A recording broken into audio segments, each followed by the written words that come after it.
Welcome to the U.S.-Iran War podcast, Warcast for day 22. I'm sorry, our technical difficulties this morning because you wanted advanced technology, and now you got it. We're going to start treating you like the military. We are going to give you PowerPoint stacks for everything. Chow halls, feeds, and things like that. We are waiting for Jacob Kaarsbo, and I know Wajeeh Lion is oversleeping because he lives in Minneapolis and he's 1 hour behind us. And he always goes, I'll be on time. And then next thing you know, he wakes up, right? Because he's that kind of guy. So, that being said, let me give you some administration. If you see that little heart down there, listen to you, Derek. You just want Nance. No, you don't. Morning, Frank from Philly. Hey, there's that little heart down there. I need you to just pound it 5 or 10 times like I'm doing right now.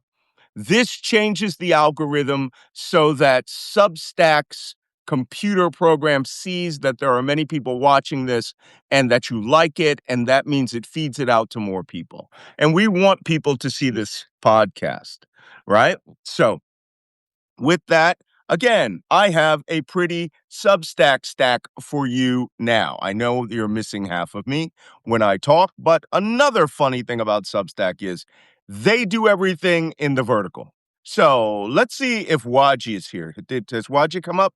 I'm going to invite Wajeeh. And then we'll see, Jacob is probably out at some super top secret thing that he always does. That man is the most wired in security and intelligence consultant, definitely in Denmark, but for a good piece of Europe as well. I'm sorry. Oh, I just saw Wajeeh. He came up on the invite. Let's see if he'll come up again. Oh, you're here. You're there. All right. Amen. Good morning. You made it. You made Yes, it I that did. extra hour. I actually went to bed early. You went to bed early to be on time, right? So, all right. Absolutely. No, I did not go to bed early. I went to bed at like 9 o'clock because I'm old. That's what they say. You're old, right? I got no freaking cross country skiing in yesterday because the craziness that went on politically is where it's really nuts. I mean, it's really where it's really crazy. But it's Saturday, and them skis. I have a set of mountaineering skis I have to wax. All right. And so if you think it's crazy and freaky enough that I'm a black guy that sits around and talk intelligence all the time, I used to be a mountaineer. Still could climb, I've trekked up some big mountains, and I do backcountry ski and ski randonnée, right, which is backcountry skiing, and I have a 3-lesson pass from Christmas to learn how to snowboard. And I live in one of Canada's preeminent snowboarding areas. I haven't been able to get out of the house for 21 days. Look at you sitting in Minneapolis, drinking your shy, right? Drinking your tea and looking comfy. You don't go out, do you? No? Oh, I'm not hearing you. You're just looking good, but you're not sounding good. So check your mic. Okay. Somebody says I'm not old. I'm a fossil. That's funny. Okay. We will also wait to see if Jacob Kaarsbo comes in. But Wajeeh, see if you can defornicate your audio. There it How about now? How can you hear me now? is. Wait, maybe must be, yeah, we hear you now. It might be your internet connection. So you're good. So good morning. Greetings from Canada to Minnesota. How are you? I'm really You're well. good. How are you? I'm still Oh, alive. man, hit that coffee because you look like I know you're up an hour early. I know it. So I that actually being woke up said, an hour early, like an hour before now. I woke up. yeah, I get up at 3 a.m., so I don't want to hear it. So I, Might be. I I do this. I have to be up for the Middle East morning, right? And 3 a.m. is 9 a.m. And then what I do is I assess all the attacks that have occurred. So anyway, what I'm going to do is now that I spent the whole morning creating a PowerPoint stack to theoretically make this easier on everybody. And I'm not seeing the easy part. I have to turn off the lamp and actually close the shade because you all demanded PowerPoint because I kept promising it. Here's your PowerPoint. So, welcome to the Intelligence Update Day 22. First, we're going to go over the casualties list. This is the number of casualties that have occurred in the war thus far. Uh, it is changed in some respects. In Iran, the number of injured has now increased, 1,500 dead, now 8,000 people injured. The United States Armed Forces still the same, 14, but the number of injured is now disputed. It's believed to be between the Washington Post reported it was plus 200. We're seeing other reporting it could have been as much as 300 injured soldiers, including 75% of the injuries are traumatic brain injury, which means people had their helmets on, they were in these bunkers, and they got shaken up, right? And I know how that feels. So when you're near a major explosion, and believe me, when I was in Ukraine, I was getting bombarded daily by very heavy artillery. And you just sit there and giggle to yourself because there's nothing you can do. But your head is bouncing from time to time. That and our Mitsubishi Peros. Okay, Israel still 17, no increase in the casualties, plus 200 wounded. Gulf states 27. We have not received the number of casualties who are wounded, so it's unknown for now. The Gulf states are very tight-lipped, right, man? Yep. I mean, they ain't talking about nothing. They don't want, they want, well, they have spent billions of dollars trying to fix their image for the last 40 years, and they don't want this war to undermine any of their public image, including that we are safe place for investment, that we are a safe place for um, uh, uh, travel. And having tight lips is exactly what they need to control that narrative. Yeah. Well, they're very good at it, and now it is against the law in virtually all of these countries to not just do videos, but to put out information which contradicts their ministries of defense and interior.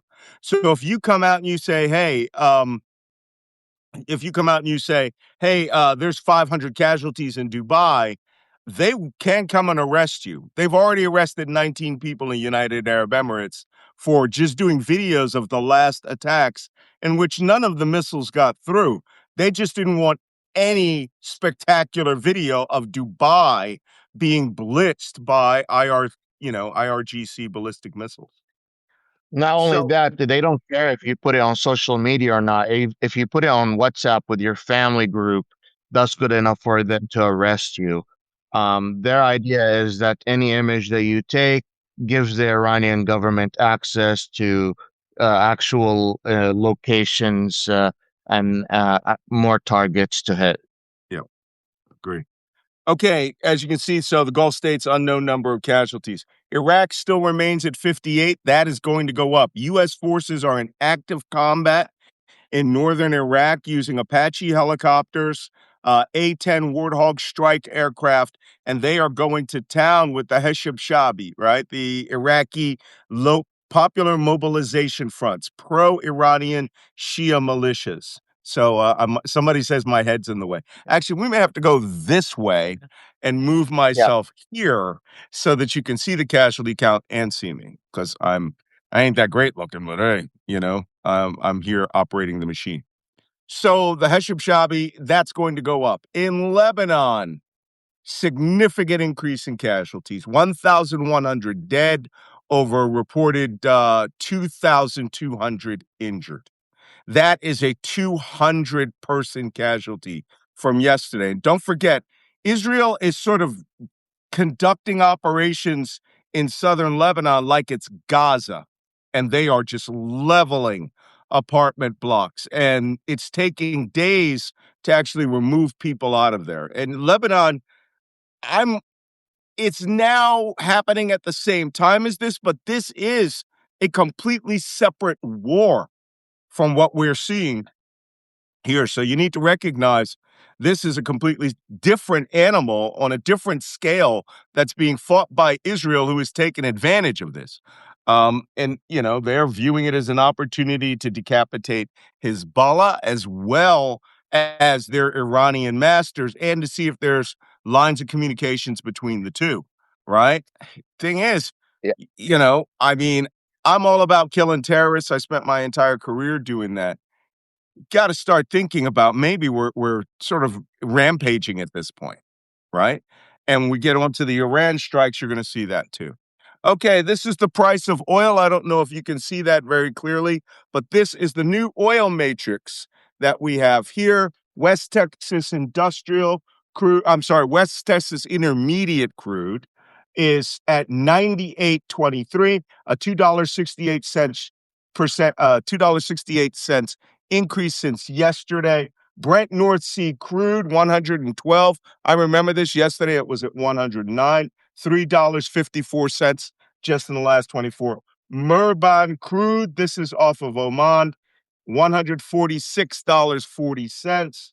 Mhm. U.S. natural gas is down because we have natural gas. Gasoline prices are going up. The median price in the United States now is $3.28. In most places, it's pushing $4 and $5. If you're in an urban area, it's in the $5 range. If you're in an outer area, it's lower than that. So as you can see, oil prices are still on the rise. You know that is. You notice that I report this now after casualties because the biggest thing that is happening now is this war has transformed from a combat operation, from a military campaign into a global economic war. That's what's happening. All of us are participating in this war now. Julie says it's $4.89 in Portland, Oregon, right? In Um, states which have refineries nearby, like New Jersey, it's generally cheaper. So if somebody's in Jersey, give me the lowest price you've seen out there. Seattle, $5.40. Yikes. But like I go to Jersey, and in Jersey, it's full price. It's mandatory full service. You don't get out and pump your own. And it's still cheaper than most places, but they have multiple big refineries there. Over can I add $6 in Los something? Angeles. Uh, can I add something about the death board once we have a Yeah, chance? yeah, the casualty. Yes. If you notice, I think my theory is there's direct correlation between displacement and the number of casualties and injured. Yeah. So Lebanon has than 1 million people displaced, Mhm. and there's about 1,000 people dead, more than 2,000 people injured. I think that will go way, way higher, especially that a large part of the Lebanese population is already struggling economically, is already facing homelessness, is already not able to pay for their bills. Trash is not being picked up from the street. They don't Mhm. have access to energy and electricity on Healthcare. a 24-hour basis. So you add all of those things together, people already are like, you could call it third world country at this Right. point. Well, the displacement like this of 1 million people kills people just by the very fact that they're not in their homes and their communities. So that, they lose healthcare, they lose doctors, diseases crop up, things compound on each other. And, this is why, uh, even with the casualty amounts that were going on in Gaza, you could clearly see that they wouldn't have been as high as they would have if every building in Gaza wasn't leveled, but this is one of those things. It was an act of war with 2 million people in between two shooting parties. Somebody reported $10.56 somewhere. That must be in Norway. So that was Denmark? No, I can't even believe that. Yeah, but that's by gallon. I was just there. I just had a rental car there. It's expensive there. So let's move on. Oil, and then we're going to go to the significant activities. You can see that behind my head. The SIGACs, the big actions are, whoop, that's not the most significant activity that we had. Okay, let me just talk about the significant activities that are on the board. Okay, Vladimir Putin politically came out in support of Iran yesterday. And let me tell you something, while the United States and Israel are bombing Iranian production facilities for ballistic missiles and launchers, Russia will take that over. Iran can take all its designs, bring them to Russia. Russia can start manufacturing them to bombard Ukraine. They're already doing it with a couple of lines of ballistic missiles North Korean makes and Iranian makes. But just imagine all that production goes over to Russia, and Russia on contract starts building, hundreds and hundreds of more ballistic missiles for the post-war, and then just rearms Iran. It's quite possible. Uh, Prime Minister of India, Modi, spoke to the president of Iran, Pezeshkian is his name. We've reported on him before, and made it clear interruptions of oil coming out of the Persian Gulf is very bad for India. Nudge, nudge, wink, wink, because India already has an easy pass, or as I'm calling it, multipass, in which their ships are already having permission to go through the IRGC gap and come out into the Persian Gulf without being attacked. So India just wanted to reaffirm that. A billion people without energy, without light, power, natural gas, and developing. Look, Modi understands that the optics of this look terrible, but it's not as bad if a billion people lose power, right? Getting that oil any way that he can. And that may be another reason that the United States made some crazy statements that we'll go over in a minute. Japan has been given a multipass. Multipass. I have to Mhm. get that picture of Leilu with the multipass there. Japan has just made an agreement with Iran that oil coming to Japan will be allowed to pass out of the Gulf. Now, I suspect the Iranians are going to say, only if it comes from Kaarsbo Island or one of our facilities, we will not allow Kuwaiti, Bahraini, Emirati, or Saudi oil from Jubail to pass through. You're just going to have to do something. I mean, this is really brilliant diplomacy, economic diplomacy, which explains one, it makes Iran money. Two, it literally forces the United States not to do anything rash because now some ships are getting through, right? If you play around with this, some ships may not get through. Wajeeh. Well, it gives me a chance to have a little water.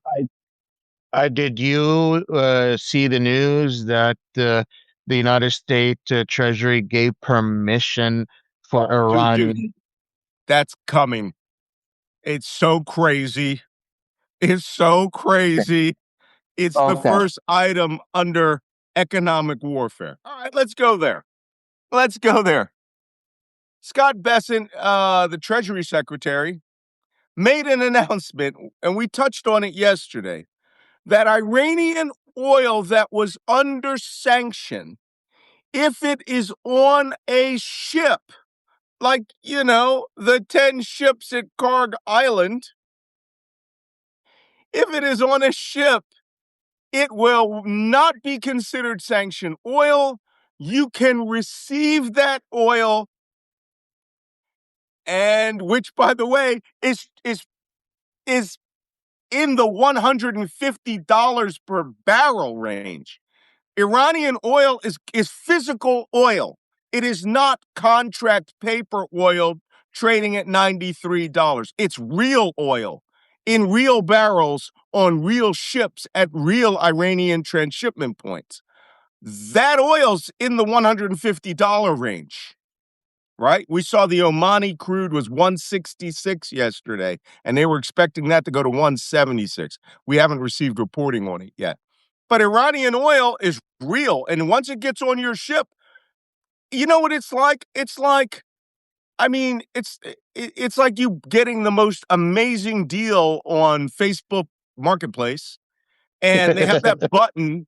No, it's on eBay, and they have that button on eBay where it says resell this item, right? And all you got to do is get past the Strait of Hormuz and hit that button.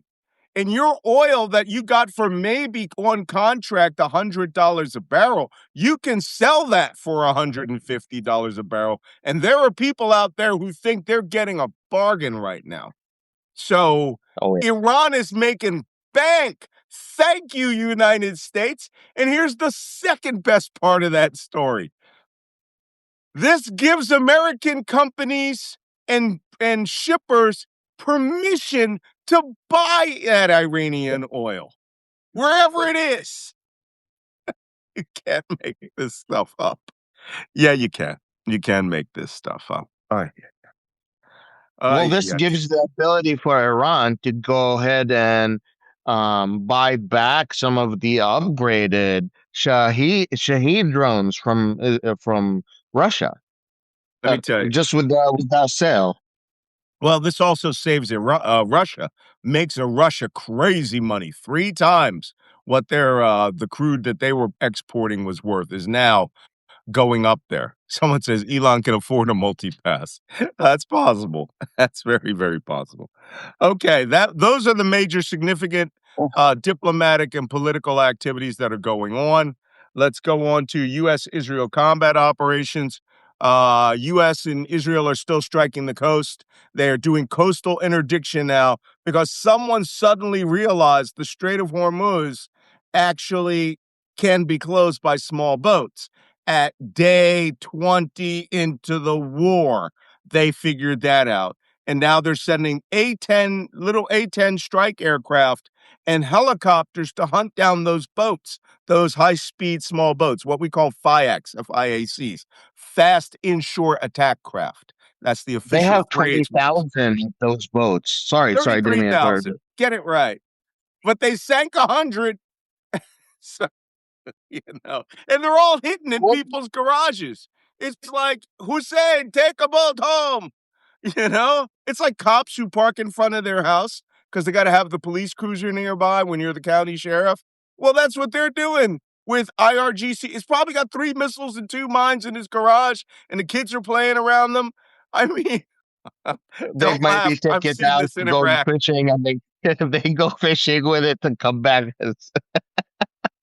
Well, this is crazy. Okay.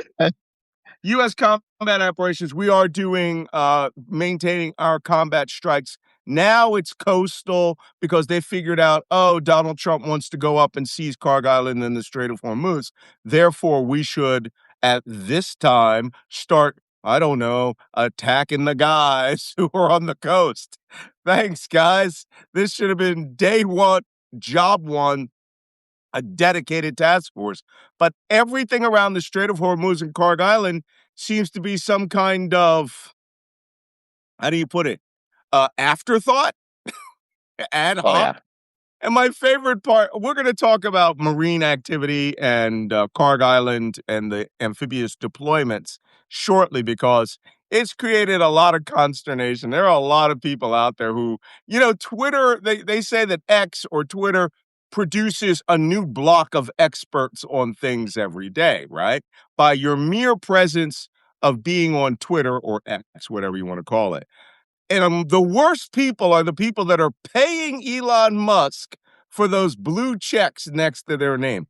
I am a legacy blue check because I have 1,100,000 followers. So I'm not paying nothing, right? My presence on X gives them information that they wouldn't have. So that being said, there are crazy people out there who are like, you don't know nothing about how to get Marines in there. Okay, whatever. All right, let's move on to the last part, which was, sorry, this did not rise up like it was supposed to. Israel is striking the Natanz nuclear storage facility, which we hit, last year with the biggest bombs we ever made. And then the Israelis hit it, then we hit it, and then we hit it this last few weeks, and now Israel hit it again yesterday, which tells us what? they are really worried that that facility was not actually destroyed. They may have seen repair things going on or diggers down there, but the Iranians got all the time in the world and they got a lot of backhoes. Okay. Yeah. What's up, Mudge? Well, here's the thing that really gets me. Like people in the Trump administration, like the former counterterrorism director, they knew and they tried to like which the former counterterrorism director is a MAGA, is a Trump supporter, is a Trump appointee. They all knew and have tried to tell the Trump administration about what will happen in the Strait of Hormuz. Mhm, And it's actually, yes, an afterthought. They actually did not care about the consequences and undermined their enemy. And now we're paying the price. And I think we will be paying the price for the next 12 months if we want to clear out that Strait of Hormuz. mhm. Yeah, no doubt. Well, it only gets worse from here, so don't worry about it. So, what else is going on in activities? Well, under Iranian activities, we'll get this cleared up. U.S. deployments. There is now increasing talk in every major newspaper that they are being told or hinted that the United States is preparing the Rapid Ready Brigade at Fort Bragg to deploy the 82nd Airborne Paratroopers, quite possibly to Saudi Arabia or Kuwait, and that from those facilities, they would be carrying out some of the land operations, whether it's seizing Karg Island, which is ridiculous. Karg Island is 8 kilometers by 4 kilometers, right? That's about 5 miles by 2.5 miles wide. I mean, if you parachute onto that, the possibility the winds will take you into the ocean in one of four directions is very good. And if you do jump in there, you'll be jumping into an oil production facility. I had a guy yesterday try to argue with me that there was no oil refineries on that island. I'm like, dude, yeah, there's a big oil refinery there. Iran Petrochemical Company. Here's what they make at this refinery, right? Propane, which is a very explody thing. Butane, which is liquid explody gas, right? What else? Methanol, which is explody flammable and toxic. And then naphtha, which is also highly volatile. And so there's a reason that they produce it on that island. They also have a massive pumping and bunkering station that brings oil from the Darius oil field and other oil pipelines underwater to Karg Island. And then very large crude carriers, VLCCs, come up to the multiple piers and load up with all that delicious Iranian oil that the moment that the ropes go away from the pier, that ship is no longer sanctioned. The United States won't attack it, they won't seize it, they won't do anything, and all that money. If I were the Iranians, I'd be like, everybody get up here right now. Right? Get here right now. There's all the oil you can eat, and it's sanction free, and you're going to be earning 3 times its value of what it was 21 days ago. Yalla, Habib, it's time. I think we're in the wrong business. I love my country, but hey, I got permission. And I'm going to be honest. Well, actually, who's bet Chi bono, as they say in Latin. Chi bono. Who is benefiting from this? Why did the United States change that policy? Do you think it was for India and China's benefit? No, it was for US companies that are dropping big money into Donald Trump's administration. And they were like, dude, we ain't got no oil. West Texas Intermediate and all this stuff that we have here is crappy, can't be refined quickly. And there's like a billion barrels of oil on the high seas waiting to come out of Karg Island, right? And now Yep. I, Raj, I don't understand this. Please explain this to me. If we're gonna land on Karg Island, it's going to get destroyed, right? You don't do a military operation that comes in the middle of the night and think those guys are like, yeah, we surrender. We meet us at the shisha bar, and we'll just let you have this island.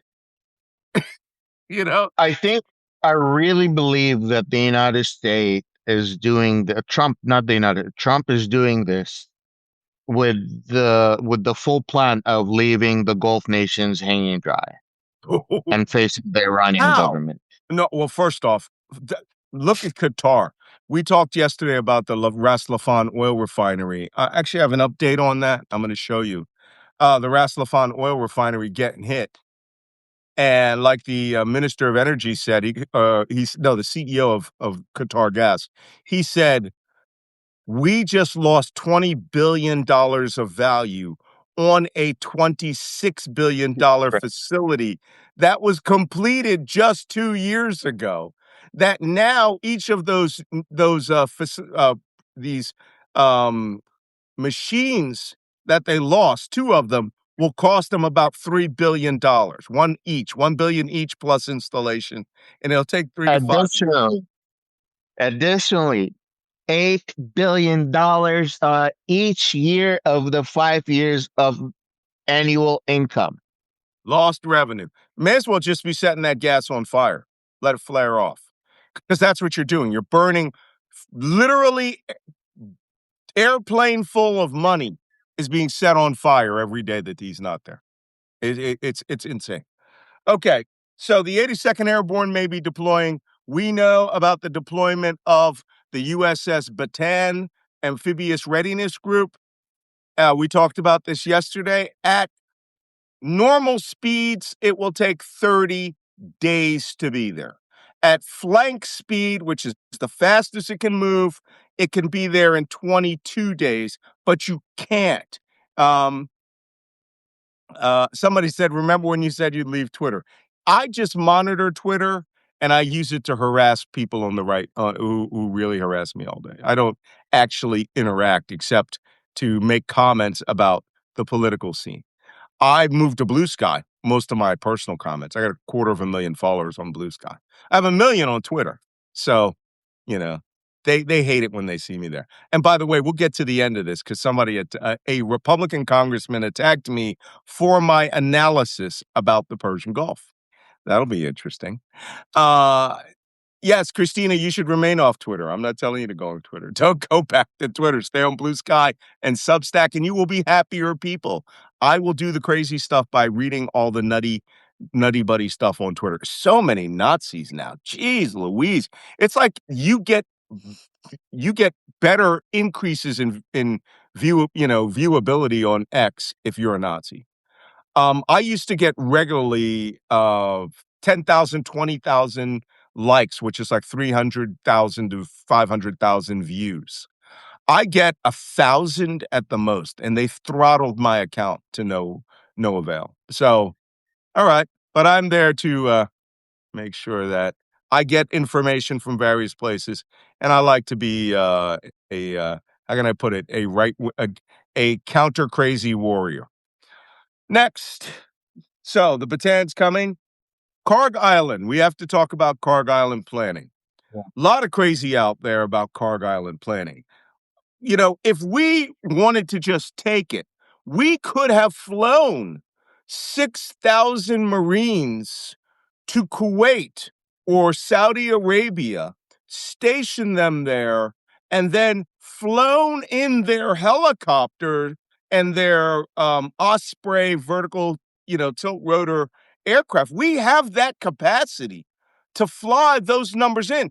The Marines will get on commercial airliners that are contracted by the United States government, and they fly there. We did this in Desert Storm for 3 or 4 different divisions, right? 10 to 20,000 combat troops who came with their backpacks, their rifles, their MREs, and their water on the airplane. And they just stowed that stuff away and they flew into the theater and then staged there. got married up with new trucks or ammunition and everything, then moved out to the forward deployment area in order to get into the armored personnel carriers or tanks that came by ship. Because people are saying this to me. Well, the Marines on these amphibious readiness groups, they have helicopters and they can fly from the Indian Ocean all the way up Kaarsbo Island. They don't have to fight their way through the Strait of Hormuz. I got a question. Why the F did you bring them on amphibious ships? What that take 30 days to get to the combat zone? Right now, the USS Tripoli Amphibious Readiness Group, which has just passed the Straits of Malacca in Singapore. And if they really push it, they can be there by next Wednesday. And what are they going to do? Sit around for 20 days waiting for the second group of ships to come together so that they have this big amphibious task force of 2 helicopter carriers, which is what they are, right? They carry jets, I know. 2 helicopter carriers or landing helo assault ships, and 4 amphibious docking ships with, hovercraft and armored personnel carriers, the AAV, the amphibious assault vehicles, and Viper helicopters. Why are we doing all that if we could just fly them to Kuwait and then you can get all their helicopters in a week and it's 100 miles from Kuwait City to Kaarsbo Island? Because you intend to bring those ships through the Strait of Hormuz and fight your way up because you want the amphibious capability and you also want the helicopter capability. Because I got all these armchair generals yesterday going, they have helicopters on them. It's 600 miles one way. And guess what the range of the helicopter is? 550, which means you're going to have to fly to Kuwait anyway, land, or Saudi Arabia, land, refuel, last checks of rearming, get your guys back on your helicopter because you don't want them on the helicopter when you're doing a hot pump, right? That's what they call it when you have the engines running and you're just landing to refuel. Everyone has to unass the aircraft, right? That's how we say it, right? Then you get back on the helicopter and then you launch at what time? Did you arrive in Saudi Arabia at 7 in the evening? That means all of you got to stay there until dawn or at 2 a.m., whenever we want to do it, right? So however long it takes you to get to that place in Saudi Arabia by helicopter. So all of this, if you're waiting for all these amphibs to get up there, which will be another 27 days to marry up with this amphib group, when you could have just flown them from the United States and they'd be ready in about a week with Marine helicopters. But you're not going to get amphibious assault vehicles. You could fly in. There's 15 on this Marine Expeditionary Unit, 15 of the amphibious assault vehicles. There are 4 LCAC, right? That's the hovercraft that bring in heavy equipment and logistics. By the way, where's all their food and ammunition? On these ships. I have a bad feeling that Trump wants the visuals of an Iwo Jima-like landing, where they could take Kaarsbo Island with Delta 4, not Delta, I wouldn't use them, that's too high mission. The Rangers and the 82nd Airborne just trundling over by helicopter, land on the island. It ain't that big. In 10 minutes, you're gonna bump into each other, right? Go find the shisha bar or take off the IRGC guys, and then you're gonna wait to get pounded by everything that comes off the Iranian coast. Right? They could destroy your helicopters. Worse, they could rig the entire oil, the refinery for butane and propane gas. There's storage tanks there. They could rig that entire island as one big IED. So when you They land, explode like a nuclear bomb. You explodes said like that a yesterday. nuclear bomb, right? I do it just as you land. Right? Somebody says 24 city blocks. I've run 24 city blocks in New York City, right? When I missed an appointment. So this isn't a joke. The planning that they're doing here, and again, I have all these armchair geniuses. I go on Twitter and X so that you don't have to, right? Going, they got helicopters. Then why did you bring these ships and wait a month for them? You don't need these ships. But you know what you will need? You're going to need landing craft or contract merchants to bring over food and water. Yes, Wajeeh, back there. Fil Khail Falsaf, in Yeah, the back of the class. in the back. What I have to say is that Saudi Arabia just gave permission to the United States to use King Fahd Air Base and the west side of Saudi Arabia. Yeah, that'd be a good place to stage, right? It'd be That's a what I very was good place to thinking. stage. However, That's what I was thinking. I've eaten Saudi MREs. Okay. The interesting thing is they're made in Malaysia, right? They're made in Malaysia and ain't that great. I mean, how much rice and pilaf can you eat, right? And they're made to be eaten with, your fingers. Comme ça. So very interesting. They ain't the greatest. So I hope the U.S. Air Force will now have to fly over what we call A rations or buy on the Saudi market this food so that the troops who are staging there, and if it's the 82nd Airborne, it's going to be about 2,000 combat troops there. And if it's the Marines, I mean, to tell you the truth, the smartest thing would have been to go and pull into Singapore, right? Unask those Marines out of the amphibs, go straight to the airport, have charter 747s there, fly them straight to Kuwait City right now, right? Let them train. Get off at Ali Al Salam Air Base and get them there into the field now. You shouldn't be on the flight deck zeroing your rifle for 25 days. Same thing with the Bataan Amphib. Pull into Pearl Harbor, everybody over to freaking Honolulu International or Hickam Field and start flying those Marines to theater right now. If I was there in the Pentagon, I'd be like, the fuck are you doing with these amphibs? Look at me. I'm giving them better ideas than they have the right to deserve. How is Commandant of the Marine Corps going, are we doing an amphibious landing? Is that why you want us to bring all those boats? Maybe we should, I don't know, checks notes, bring more boats, not the big ships. It's the small little itty bitty ones. I would be hiring a ro-ro a week ago. That's a roll on, roll off ship. I would have been hiring a ro-ro a week ago, and I would have said, go to Camp Lejeune, go to Camp Pendleton. I want 50 of the amphibious assault vehicle armor personnel carriers on that row and get your ass there and bring 5 times the ammo we think we're going to need.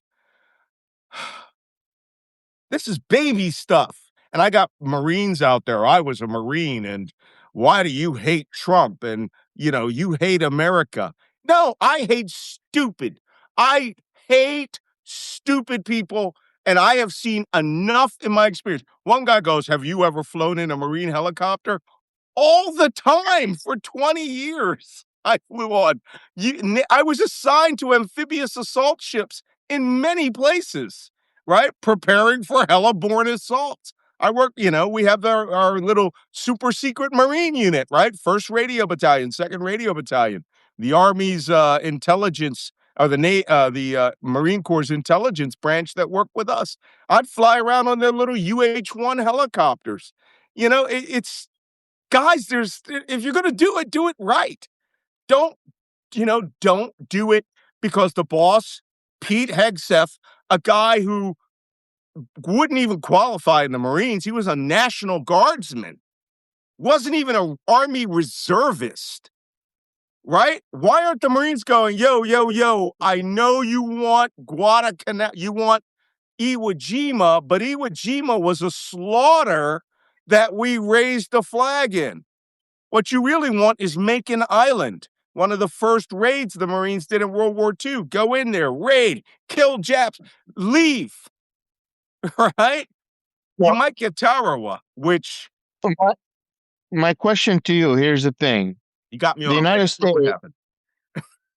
the United States moved these anti-amphibious the anti-amphibious boat from the Indo-Pacific. Okay. What kind of danger does that put the U.S. ally in the Indo-Pacific? Yeah. Because we Well, were, yeah, that's now my question. Iran, maybe Iran will stop selling Singapore oil.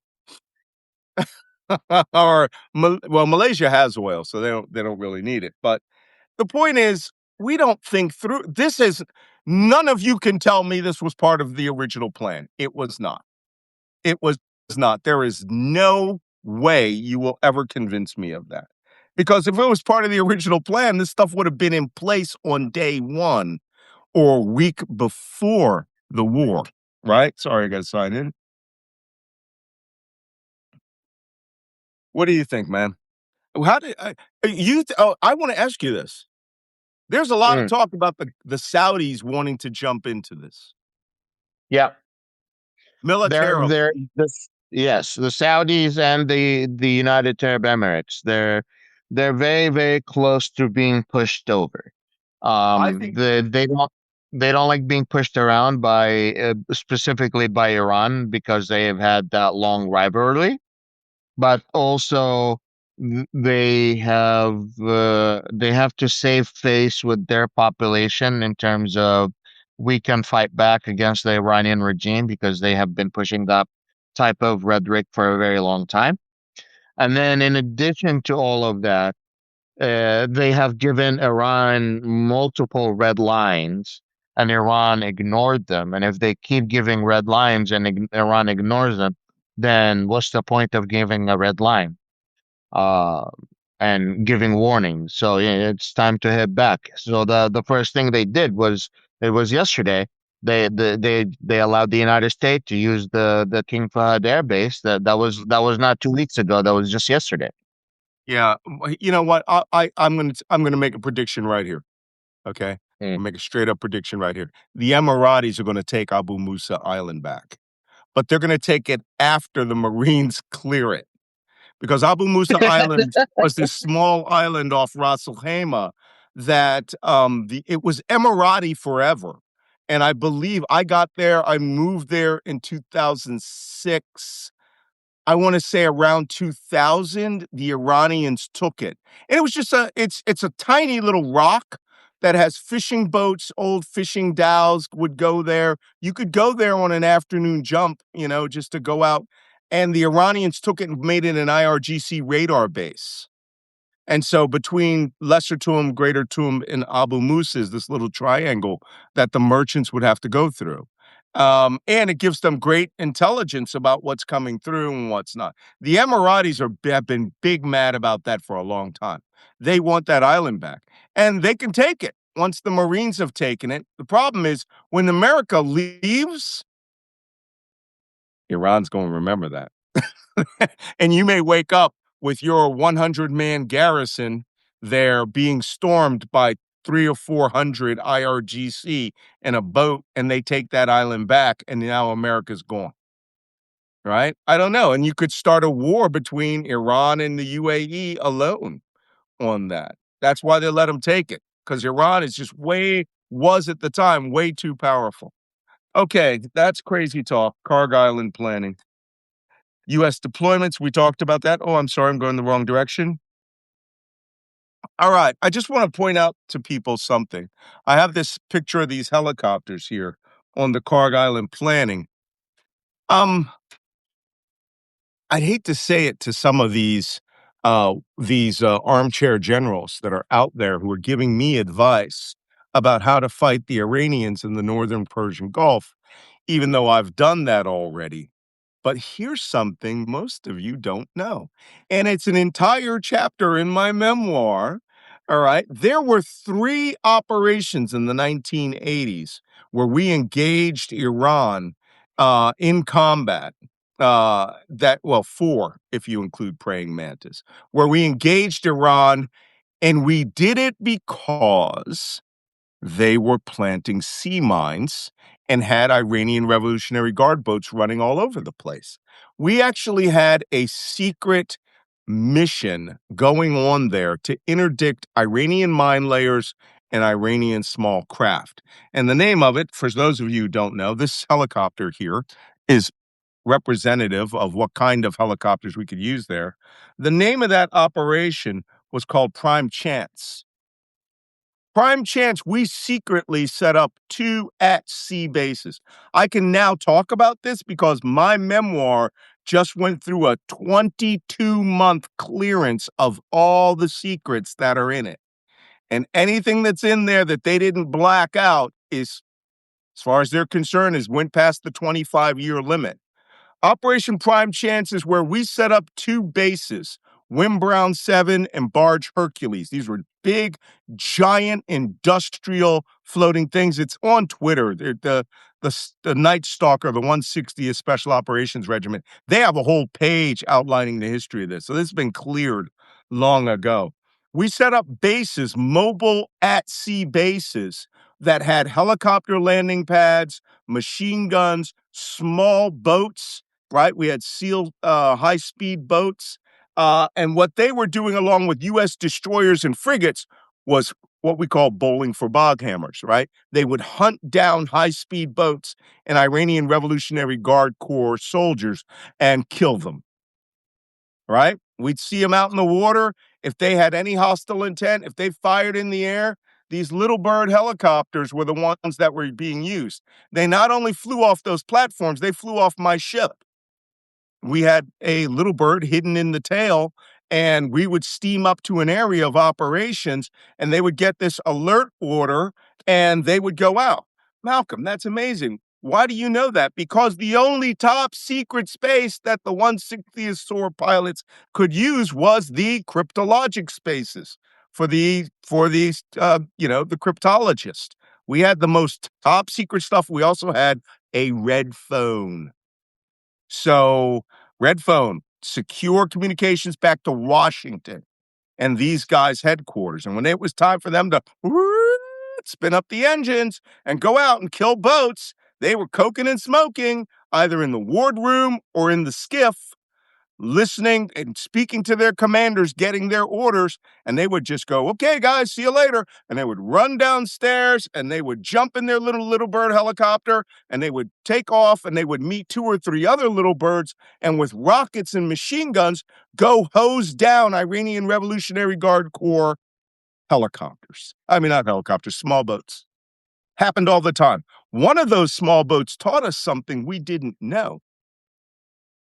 We sank one of these boats, and when the Navy divers went down to recover it to get all the gear, we found that the IRGC somehow had U.S. Stinger surface-to-air missiles that they had gotten from the Afghans before the United States invaded Afghanistan. The Afghan Arabs sold Iran the most advanced surface-to-air manpad in the world. And we found it at the bottom of the ocean after we sank one of their boats, which is bad. So, this has happened. We are essentially saying with Karg Island, we're going to do Operation Prime Chance against Karg Island, right? So, it's not like we haven't been up there before. 160th SOAR has flown all over those places. We during Operation Desert Storm, we ran SEALs off of Kuwaiti Navy PTGs, and we seized several small islands. There's tiny island we used to blitz all the time near Karg called Farsi Island. Look it up. They also have gas oil platforms, Iran, leading out to Karg Island. So, yes, blade hand. You said that was surface-to-air missile, right? Yeah, surface stinger, manpad, man So portable air here, defense. here's the worst news for everyone. The fact that they have that now, that means they have more advanced weapons for later. They're trying Yeah, to use all their cheap weapons now because they want to bro, bankrupt 1 them. second. That story I was telling you was 1988. They got tens of thousands of missiles now. Their army has way more advanced. Chinese, Iranian built, they got loads of missiles. They got many. Yeah. Oh, this is not a funny story. And people are like, well, we haven't seen them. Well, fly low. Fly low. You'll see them. I went to Stinger school when I was in the Ukrainian army, and you never saw a person more hot to shoot down an airplane. It was like, come on, I just want one. The Iranians want it too. Okay, let's move on. Tanker attacks. This is the matrices of all the tanker attacks since the beginning. There have been 18. I just want to point out to you where most of them have been. The western entrance to the traffic separation scheme of the Strait of Hormuz and the eastern entrance to the traffic separation scheme in the Strait of Hormuz. Nothing in here, because if you go in there, you get this treatment. These were all killed or damaged just going towards the traffic separation scheme. That tells you all you need to know about where the attacks are going to occur. And up there in Basra is where the suicide underwater torpedo was used that sank 2 tankers simultaneously. Right? Blew up one, the second one blew up the other. So, moving on, Iranian combat operations. Whoop, I'm on the wrong side again of the sign. This is the Iranian combat operations in the last 24 hours. They've sent an intermediate range ballistic missile towards Ben Gurion Airport in Jerusalem. I don't believe it did any damage. They did shoot down a medium range ballistic missile that was going to Jerusalem. And I'm going to show you the video because this is an amazing piece of video. It fell within the Jewish quarter of the old city of Jerusalem. And I don't think it's debris. I think what it is it was the warhead section that was damaged and it didn't explode based on the way it hit and the angle that it blew out material. Debris tends to fall at crazy angles. This thing comes down like whoop. Now, here's the funny thing. In 2024, I went to Israel for almost a month, and then I went to Jerusalem, and I stayed. I had to stay in the Jewish quarter because the hotel I wanted in the Armenian quarter was fully booked because people were coming back to Israel. And so I stayed at a hotel called the Spanish House or the Sephardic Hotel. Beautiful building. I mean, 2,000-year-old bricks and stone structures in there. Who stayed there?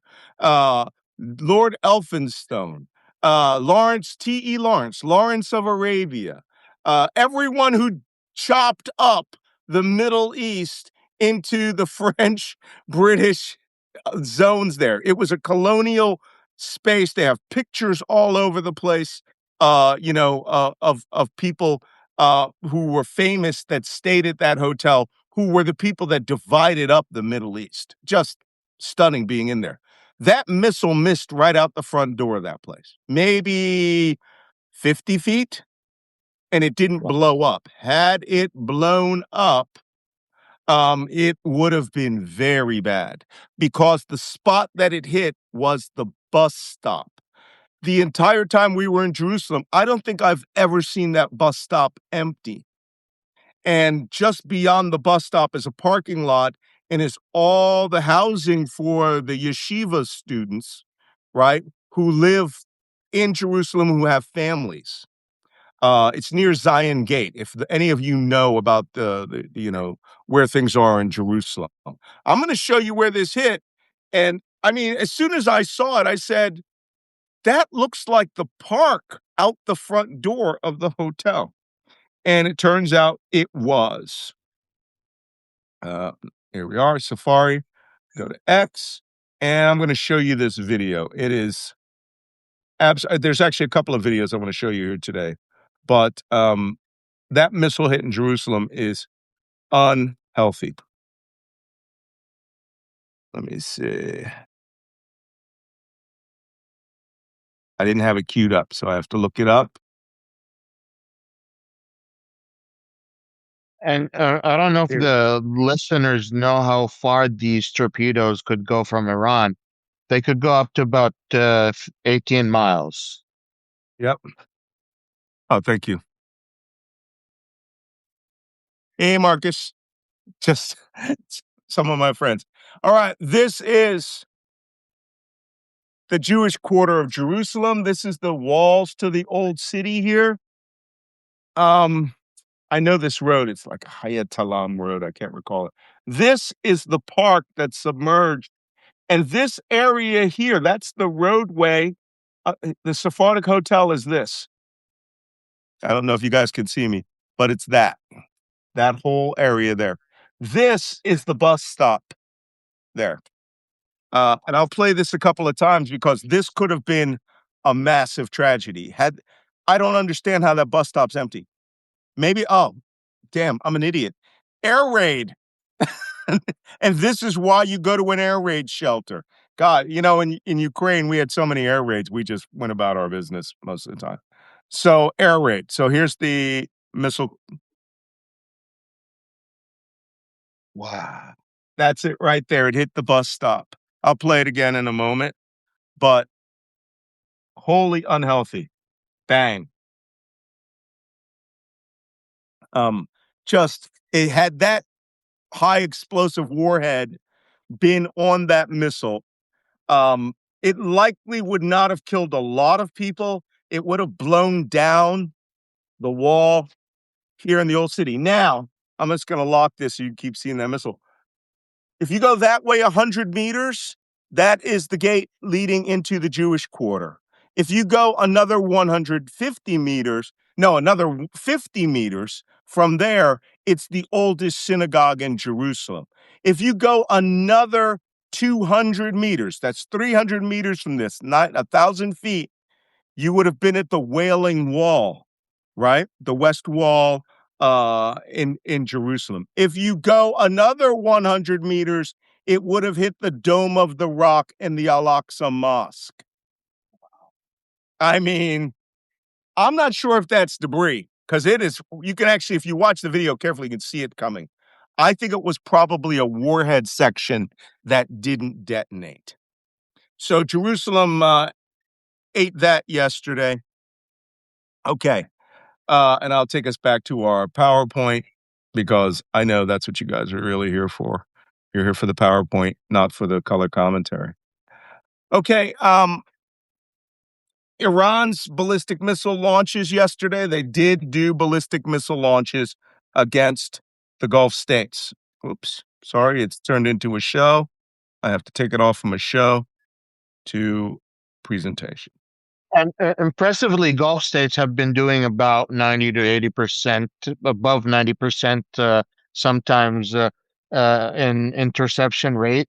But you don't need that many rockets. You just need one rocket to hit an infrastructure. Mhm.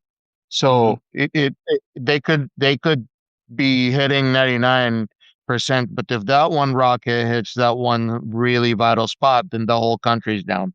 Yeah. And that back to that King David, I mean, the strike on the at the Sephardic Hotel, that would have been a bomb shelter. The stone, in Jerusalem, the law is you cannot build, or you couldn't build for centuries, unless you use the same stone that came from that place. So the hotel is like literally a bomb shelter, and it's 2 levels down is where the breakfast bar is. So if that thing had hit 50 meters, people would have been using the Sephardic Hotel as a bomb shelter down there on the lower level. The lower rooms are under centuries of stone, but there is an atrium right down the middle. So 50 meters, it could have been a tragedy.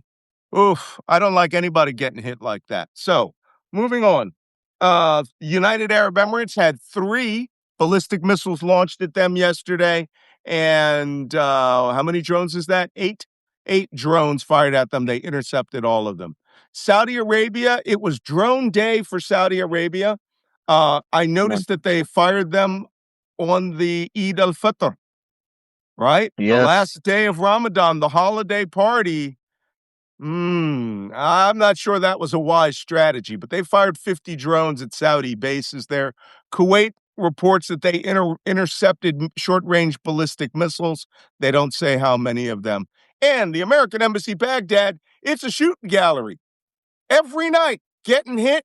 One of the annexes burned down yesterday. It will be a matter of time before that embassy is stormed by Heshab Shabi and leveled. No one's in it, except for the guys operating the CRAM machine gun. that are there in the Marine Corps Security Force. I think it's a matter of time before they abandon that embassy. Every night it's getting hit. So Iran is keeping up its part of the bargains. This is a Horam Shah 4 ballistic missile, very long range missile. How long range? It can hit Paris. Yeah. 2 of these were fired yesterday at the U.S. base in the bottom of the Indian Ocean, Diego Garcia. One of them broke up in flight because it was poorly manufactured, and the other one splashed in the water and missed the base. But I have been to Diego Garcia, and it's like a 13-hour plane ride into the middle of blackness if you fly at night. There's nothing there. Ships aren't even down there. There's no major shipping lines there, so you don't see the little white dots of ships. You see nothing until you come in on approach and you land. It's a tiny atoll with a runway and a naval support activity. And they fired on ballistic missiles just to show that they could. Demonstration strike. Demonstration strike. By the way, these missiles are the ones carrying cluster warheads, 80 basketball-sized explosive devices that break out in space, and they have to be intercepted independently. Economic warfare, we got loads in the economic warfare department. The CEO of Qatar warned, this is Qatar's money and energy, right? This is a quote that he made yesterday. He warned that he called the U.S. Energy Secretary almost daily and about the consequences of the United States and Israel striking Iran's oil field and natural gas. Apparently, nobody listened to him. ExxonMobil and ConocoPhillips were also repeatedly warned that this could get bad for all U.S. producers and importers. He received zero prior warning before Ras Laffan was hit. So he's sitting in his office, he's drinking a tea, he's talking on one of his 10 mobile phones that's sitting in front of him, and the next thing you know, boom, he looks out the window. 2 out of 14 of his multi-billion-dollar systems is now on fire and exploding. He already had to shut down production, right? But the things that are in the bunkers, the natural gas, natural gas blows up like an atomic bomb, right? The blast overpressure of a natural gas explosion is unhealthy. So, he was angry, right? Because one, probably spilled chai on one of his mobile phones. The cold boxes, the refrigerant units, which actually freeze the natural gas and condense it, right, into liquid so it can be transported. So we actually turn a gas into a liquid, we transport it in those big dome-shaped ships, and off it goes to the rest of the world where it provides 30% of the world's natural gas. Okay, 10,000 people were evacuated in 24 hours. Why did they have 24 hours? Because the Iranians announced on the internet, evacuate those places, we're going to hit them. Yes, Wajeeh. About the facility that was hit, you also mentioned earlier they built a facility for $26 billion, and they had a $20 billion damage. Yep. Let me add to that. Sorry, I misspoke earlier. I said $2 billion a year. Sorry, I meant $20 billion a year for 5 years, meaning $100 billion total is their damage in addition. So you could say $120 billion total. Mhm. And that's an underestimate of how much money Qatar just lost Oh. in just a win. You know what? Somebody said yesterday that they're going to lose trillions in total sales here. Not a million, not a billion, not 100 million, trillions in all of the products that are not being exported, because it's not just natural gas. The global helium supply, 95% of it comes from Ras Laffan, right? So MRI machines have to be charged and updated and built. Can't they use helium? Can't get it.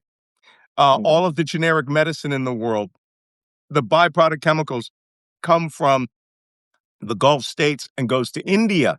India is the largest producer of generic aspirin and all these other things there. Not happening, right?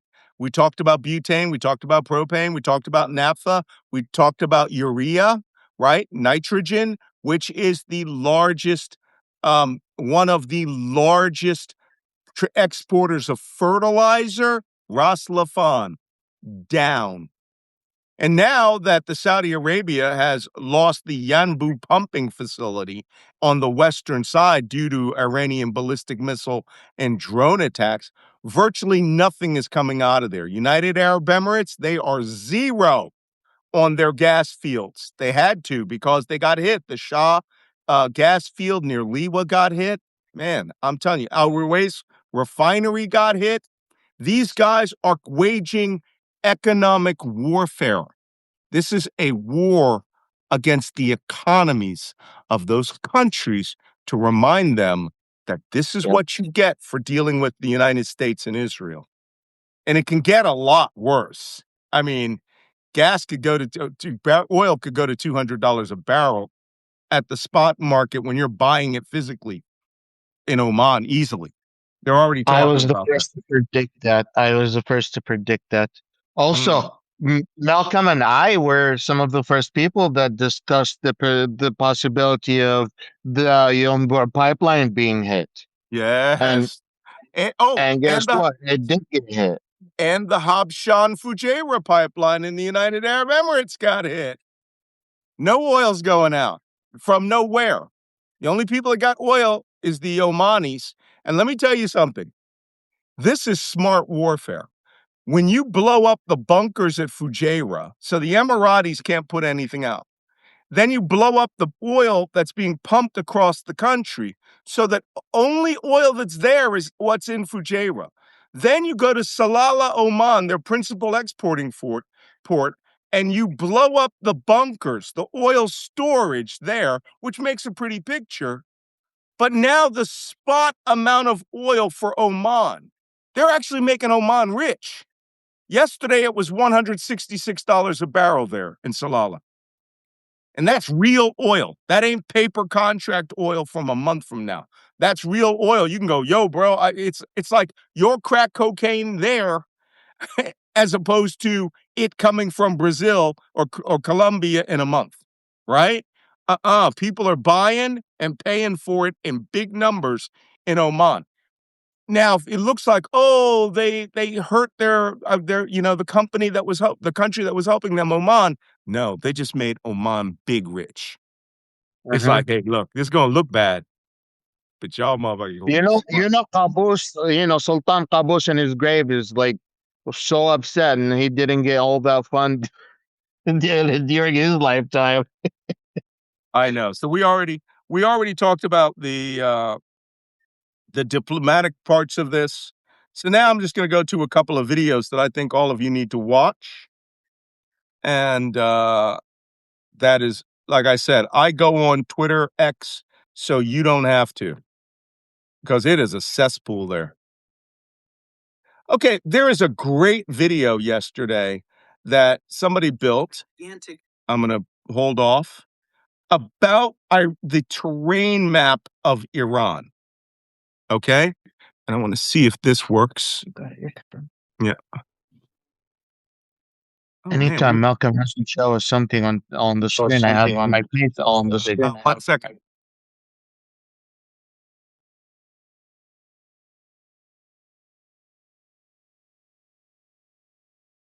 I don't think we could hear you.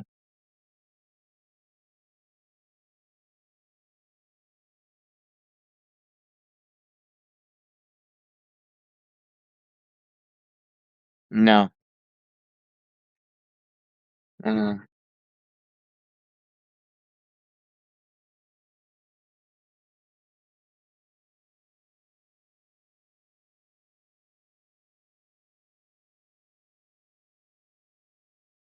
Malcolm, we can't hear you. No sound. Down. It cut off. Sorry about that. Can you hear me now? Yeah. All right. I know we went long today, but I think this is very important for you. This video is not about military operations. It's about geography. And geography is why we are going to have a very hard time with Iran. So watch this 2-minute video and we'll discuss it when it comes on, when you come back. That it is a gigantic task to launch a ground invasion in Iran? Let's analyze. Iran's geography is a natural fortress. Encircled by towering mountain ranges, it naturally repels invaders. From the west, the Zagros Mountains run 1,600 kilometers along Iraq, with peaks over 4,000 meters and narrow passes that choke armor and expose convoys. This is the reason why during the 1980s Iran-Iraq War, Iraqi troops took Khorramshahr but stalled in Khuzestan foothills, trapped by terrain in an 8-year stalemate, costing over 1 million total casualties. To the north, the Alborz Mountains shield Tehran, abruptly climbing from the Caspian Sea's shores, funneling any assault into deadly choke points. Eastern borders with Afghanistan feature jagged uplands prone to flash floods. The interior? Vast, scorching deserts like Dasht-e-Kavir's salt flats and Dasht-e-Lut's 158-degree heat. Quicksand for vehicles is hell for troops. Southern coasts along the Persian Gulf lead straight into Zagros foothills, complicating amphibious landings. Spanning 1.65 million square kilometers, Iran's terrain would demand immense logistics. It also favors the decentralized mosaic defense doctrine of the Islamic Revolutionary Guard Corps, ensuring local units continue fighting even if the capital falls. If anyone knows history, ground invasion of Iran isn't just tough, it's a strategic nightmare. Worse than Afghanistan. Unhealthy. Okay, I keep trying to explain this to people. Terrain is everything. The first thing you do when you look at a country is you look at its geography, right? And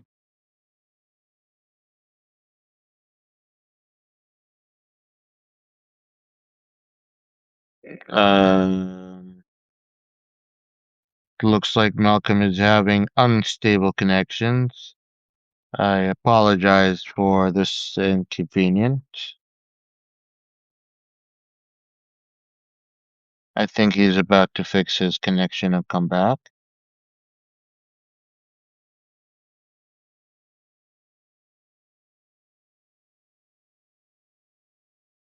I don't know, maybe the Iranian hacked him today.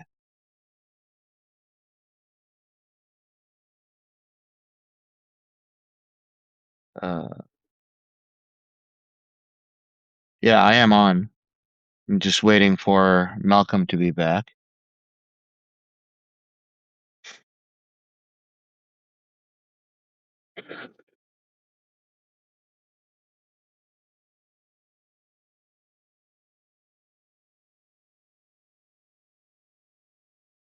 In terms of Lebanon, I was asked earlier where are people going? Where are they hiding? I think that my studies have shown that they've been going to Iraq and they've been going to Syria, surprisingly. Two countries have been suffering with war for years are now going to be uh, seeing these displaced Lebanese go to Syria and Iraq.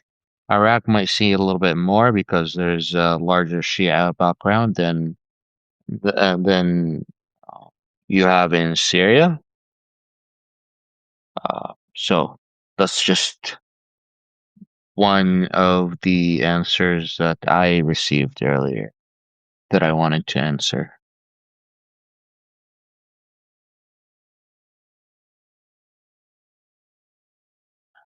Where's Malcolm? Please tell Malcolm to show the last video. Okay. I might go message him real quick. Well, I guess I can't message him if he doesn't have internet, can I?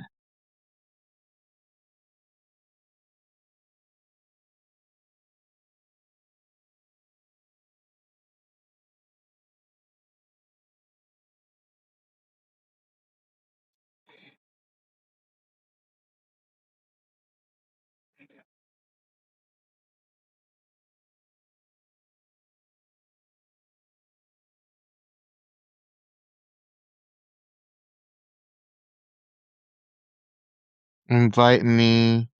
And